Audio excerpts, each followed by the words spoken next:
Only movie explain in Hindi presenting guardians of the Galaxy volume 3। कहानी की शुरुआत nowhere planet से होती है, जो कि अब गार्डियंस का घर हुआ करता था और वो वहाँ पर खुशी से रहा करते थे। जहाँ की हम देखते हैं कि सब अपनी ही मस्ती में मग्न है और पीटर भी गमोरा की याद में पागल हुआ जा रहा है। और फिर हमें गार्डियंस की पूरी टीम दिखाई जाती है, जिसमें कि हमें रॉकेट रकून दिखाया जाता है, जो कि शिप की खिड़की के पास खड़ा होता है। तभी उसके ऊपर दूसरे प्लैनेट से एडम वॉरलॉक अटैक कर देता है और वो रॉकेट को लेते हुए दीवार तोड़कर दूसरे कमरे में जाके गिरता है, क्योंकि उसका मिशन सिर्फ रॉकेट को पकड़ना था। और यह सब देखकर सभी गार्डियंस काफी ज्यादा अलर्ट हो जाते हैं और फिर रॉकेट को बचाने के लिए वहाँ पर नेब्यूला आती है अपनी बॉडी में हाईटेक मशीन लगाकर। और एडम नेब्यूला को मारता उससे पहले ही नेब्यूला अपनी बॉडी में लगी मशीन से उसके ऊपर अटैक कर देती है और वो दूर जाकर गिरता है। पर इससे एडम वॉरलॉक पर कुछ खास असर नहीं होता है, क्योंकि वो बहुत ही ताकतवर था। और फिर वो नेब्यूला को बुरी तरीके से पीटकर दूर फेंक देता है। और फिर एक एक करके गार्डियंस एडम वॉरलॉक को रोकने की कोशिश करते हैं, लेकिन एडम बहुत ज्यादा पावरफुल था और वो सभी पर भारी पड़ रहा था। हालांकि ड्रेक्स उसे बहुत मारता है, फिर भी एडम वॉरलॉक का कुछ नहीं बिगड़ता। और तभी वहाँ पर रॉकेट आकर एडम वॉरलॉक पर अपनी गन चलाने ही वाला था, तभी एडम वॉरलॉक उस पर अटैक कर देता है, जिससे कि रॉकेट काफी ज्यादा घायल हो जाता है। और अब ऐसा लग रहा था कि रॉकेट नहीं बचेगा, लेकिन नेब्यूला अभी भी हार नहीं मानती है और वो अपने हाथ में लगी मशीन से एक तलवार बनाकर एडम वॉरलॉक के सीने से आर पार कर देती है। ये वार इतना घातक था कि एडम वहीं पर बेहोश हो जाता है। और इससे पहले कि सभी गार्डियंस उठकर एडम पर अटैक करते हैं, उससे पहले ही एडम वहां से जान बचाकर भाग जाता है। और अब सभी लोग रॉकेट के पास आते हैं, क्योंकि वो बहुत ही जख्मी था और उसके जख्म को ठीक करने के लिए एक डिवाइस उसकी बॉडी पर लगा देते हैं ताकि रॉकेट ठीक हो सके। लेकिन जैसे ही मशीन एक्टिवेट होती है, रॉकेट तड़पने लगता है, मानो कि वो मशीन ही उसकी जान ले रही हो। और यह देखकर नेबुला वहां पर दौड़ कर आती है और वो जल्दी से इस मशीन को उसकी बॉडी से हटवाती है। और फिर वो रॉकेट की पूरी बॉडी को स्कैन करके बताती है कि इसकी बॉडी के अंदर कई सारी मशीन लगाई गई है और उसी में से एक मशीन इसके हार्ट के पास भी लगी हुई है। और अगर किसी ने भी उस मशीन को निकाले बगैर रॉकेट का इलाज करने की कोशिश की, तो वो मशीन ही रॉकेट की जान ले लेगी। और अब धीरे धीरे सारे गार्डियंस रॉकेट को ठीक करने में लग जाते हैं। और अब जो रॉकेट एक तरह से मर रहा था, उसे उसकी पुरानी यादें दिखाई देने लगती हैं, जिसमें कि रॉकेट पहले एक जानवर ही हुआ करता था, रकून, जो कि अपने जैसे कई रकूनों के बीच एक पिंजरे में कैद था। लेकिन इसी के बीच वहाँ पर हाई रेवोल्यूशन आता है और वो रॉकेट को वहाँ से ले जाकर उसके ऊपर कई सारे एक्सपेरिमेंट करता है, जिससे कि रॉकेट का दिमाग हाई एवोल्यूशनरी से भी काफी ज्यादा तेज हो जाता है। और वैसे देखा जाए तो हाई एवोल्यूशनरी का दिमाग वैसे ही बहुत ज्यादा तेज था और रॉकेट का दिमाग उससे भी ज्यादा तेज हो चुका था। लेकिन रॉकेट की प्रॉब्लम्स यहाँ पर खत्म नहीं होती है। उसके बाद रॉकेट को दूसरे जेल में कैद कर दिया जाता है, जहाँ पर कि उसके जैसे और कई जानवर थे और उनके ऊपर भी एक्सपेरिमेंट और अत्याचार किया जाता था। और फिर रॉकेट की उन 3 जानवरों के साथ काफी गहरी दोस्ती हो जाती है। और दूसरी ओर नेब्यूला रॉकेट की बॉडी को स्कैन करते हुए यह पता लगा लेती है कि उसकी बॉडी में लगाई गई मशीन किस जगह पर बनाई गई है। तो वो सोचते हैं कि अगर हम उस जगह पर चले जाएं तो हम रॉकेट को ठीक कर सकते हैं। और वो जगह थी एक दूसरा प्लैनेट, जिसका नाम ऑर्बोस्कोप था। पीटर अपनी पूरी टीम को उस प्लैनेट पर जाने के लिए तैयार करता है और 2 लोगों को रॉकेट के पास ही छोड़ देता है ताकि वो रॉकेट की देखभाल कर सके। और फिर पीटर और उसकी टीम उस प्लैनेट की ओर निकलने के लिए तैयार हो जाते हैं। और फिर हमें हाई एवोल्यूशनरी को दिखाया जाता है, जो कि एडम वॉरलॉक और उसकी माँ के पास जाता है, जहाँ की हमें पता चलता है कि हाई रेवोल्यूशनरी ने ही एडम वॉरलॉक और उसकी माँ को बनाया है। और वो उन दोनों से काफी ज्यादा गुस्सा था, क्योंकि एडम रॉकेट को लाने में नाकामयाब हो गया था। और फिर वो एडम को बुरी तरह टॉर्चर करने लगता है और उन्हें धमकी देता है कि अगर तुमने जल्द ही मुझे रॉकेट को नहीं लाके दिया तो मैं तुम्हारी पूरी नस्ल को ही बर्बाद कर दूंगा। और इस वक्त हाई एवोल्यूशनरी जिस जगह पर है वो एक प्लैनेट है और वो पूरी तरह एक अर्थ की तरह ही दिखाई देता है,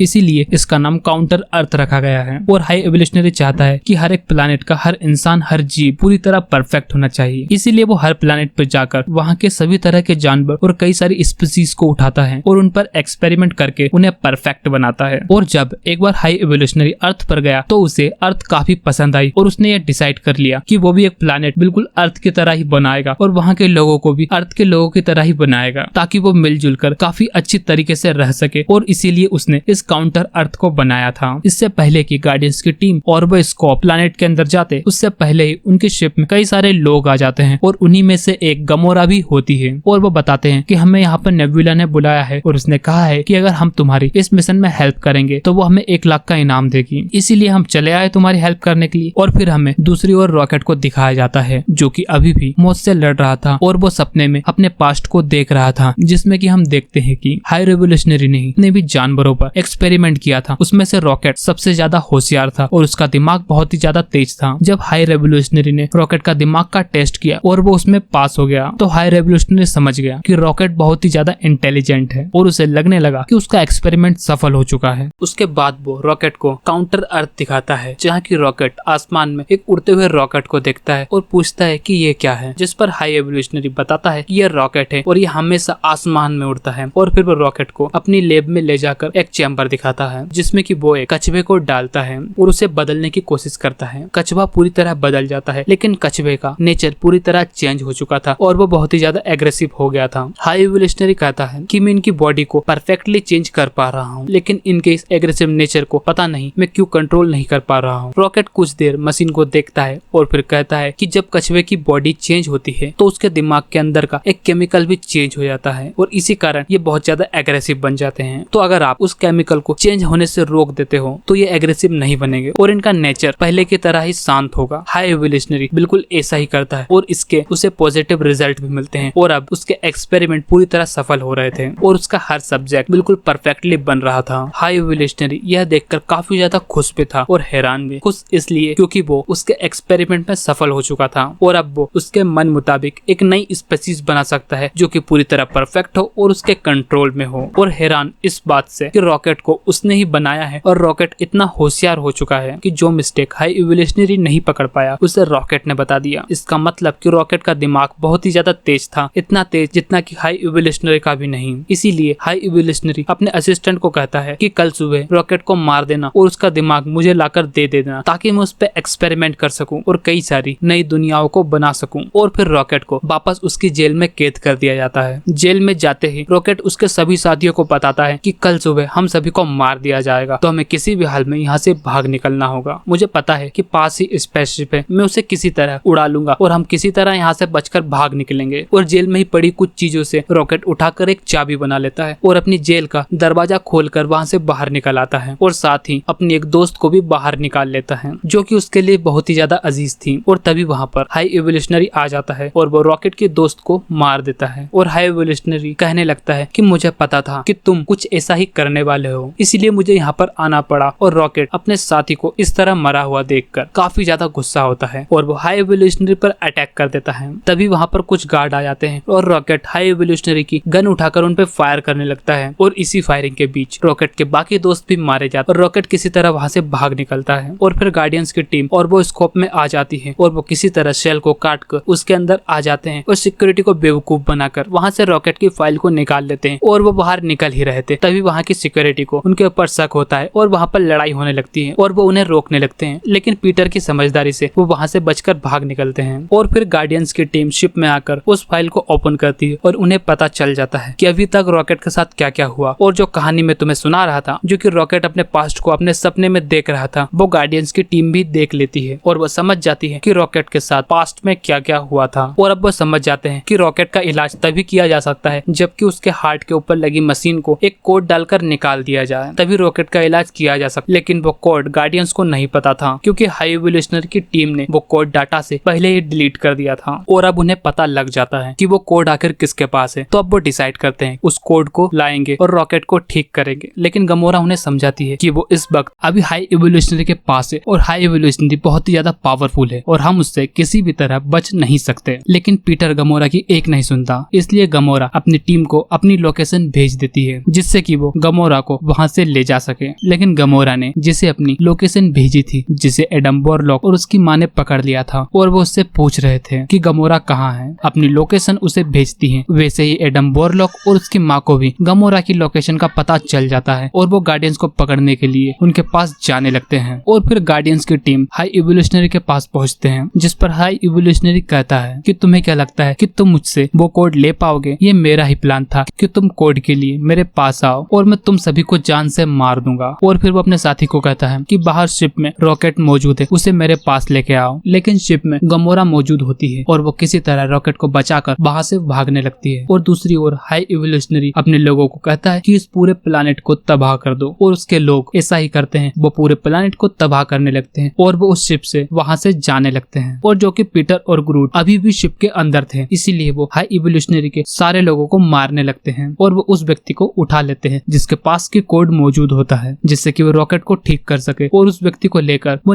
उस शिप से वो नीचे नीचे कूद जाते हैं। और अब गार्डियंस के 3 मेंबर को लगता है कि पीटर और ग्रूट अभी भी शिप के अंदर है, इसीलिए वो उन्हें बचाने के लिए उस शिप के अंदर चले जाते हैं। लेकिन पीटर और ग्रूट तो वहां से बाहर निकल चुके थे और फिर वो कोड लेकर सीधा गमोरा के पास जाते हैं और शिप में जाकर उस कोड का यूज करके रॉकेट के हार्ट से उस मशीन को निकालते हैं और फिर रॉकेट का इलाज किया जाता है, जिससे कि रॉकेट पूरी तरह ठीक हो चुका था। और अब नेब्यूला पीटर से कांटेक्ट करती है और उससे पूछती है कि तुम कहाँ हो। पीटर बताता है कि मैं तो अपने शिप में हूँ, मैं उस शिप से कब का बाहर आ चुका हूँ। नेब्यूला कहती है कि हम तो तुम्हें बचाने के लिए इस शिप में आए। पीटर बताता है कि रॉकेट भी अब पूरी तरह ठीक है, इसलिए नेब्यूला उस शिप से बाहर निकलने की ट्राई करने लगती है। लेकिन तभी वहाँ पर हाई इवोल्यूशनरी आ जाता है और वो उन तीनों लोगों को कैद कर लेता है। वो देखते हैं कि वहाँ पर कई सारे क्रिएचर और कई सारे बच्चे पहले से ही कैद हैं, जिन्हें कि हाई इवोल्यूशनरी ने कैद करके रखा है। इसीलिए वो तीनों डिसाइड करते हैं कि अब हम अकेले ही इस शिप से बाहर नहीं निकलेंगे, हम इन सभी बच्चों को भी अपने साथ बाहर ले जाएंगे। और दूसरी ओर पीटर और उसकी टीम हाई इवोल्यूशनरी की शिप की ओर निकल जाते हैं अपने साथियों को बचाने के लिए। पीटर नोवेयर प्लैनेट पर अपने साथियों से कांटेक्ट करता है और उन्हें कहता है कि जल्दी से यहाँ पर आ जाओ, हमारी टीम खतरे में है। और अब पीटर और उसकी टीम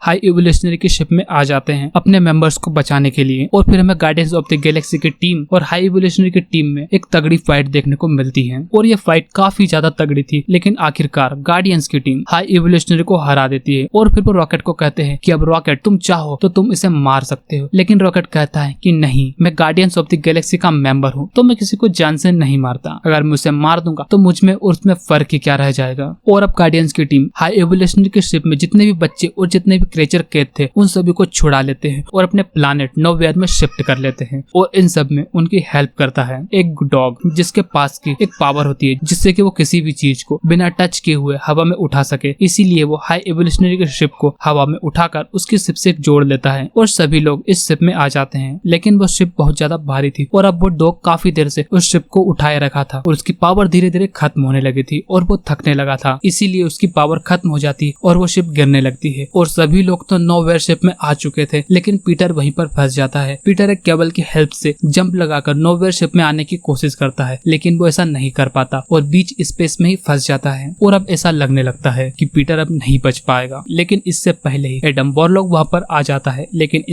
ही एडम वॉरलॉक वहाँ पर आ जाता है और वो पीटर को पकड़कर शिप के अंदर ले आता है। और अब गार्डियंस की टीम डिसाइड करती है कि वो इन सभी जानवर और इन सभी बच्चों को लेकर एक ऐसी जगह जाएंगे और एक नई दुनिया बसाएंगे जहाँ पर कि वो अपने हिसाब से अपनी जिंदगी जी सके। और फिर पीटर रॉकेट को लीडर बनाकर कहता है कि मैं बचपन से ही स्पेस में रह रहा हूँ। और फिर पीटर डिसाइड करता है कि पृथ्वी पर अभी उसके नाना जिंदा है, तो बचपन से ही वो उनसे दूर था, इसीलिए वो कुछ दिन जाकर उनके पास रहना चाहेगा। और सभी अपने अपने सफर की ओर निकल जाते। गमोरा अपने सफर की ओर चली जाती है और पीटर अपने सफर की ओर। और अब बचे हुए जितने भी लोग होते हैं और अब वही लोग थे गार्डियंस ऑफ द गैलेक्सी के मेंबर। और इंटरेस्टिंग बात यह होती है कि इस टीम में उनका साथ एडम वॉरलॉक भी देने वाला था। और अब पीटर भी जमीन पर आ जाता है और अब वो वहां जाकर अपने नाना से मिलता है और वो एक दूसरे को देखकर काफी ज्यादा खुश होते हैं। और फिर हमें गार्डियंस की टीम में ग्रूट डांस करते हुए दिखाया जाता है, जिसे देखकर बाकी मेंबर भी डांस करने लगते हैं और एंजॉय करने लगते हैं। और इस तरह अब सभी लोग काफी ज्यादा खुश थे और guardians of the Galaxy volume 3 का भी एंड हो जाता है। तो अगर आप हमारे चैनल पर नया है तो चैनल को सब्सक्राइब कर ले और बेल नोटिफिकेशन को भी ऑन कर ले, तो हमारे आने वाली वीडियो का नोटिफिकेशन आपके पास सबसे पहले पहुंच सके। फिर मिलते हैं किसी और वीडियो में, तब तक के लिए बाय बाय, टेक केयर।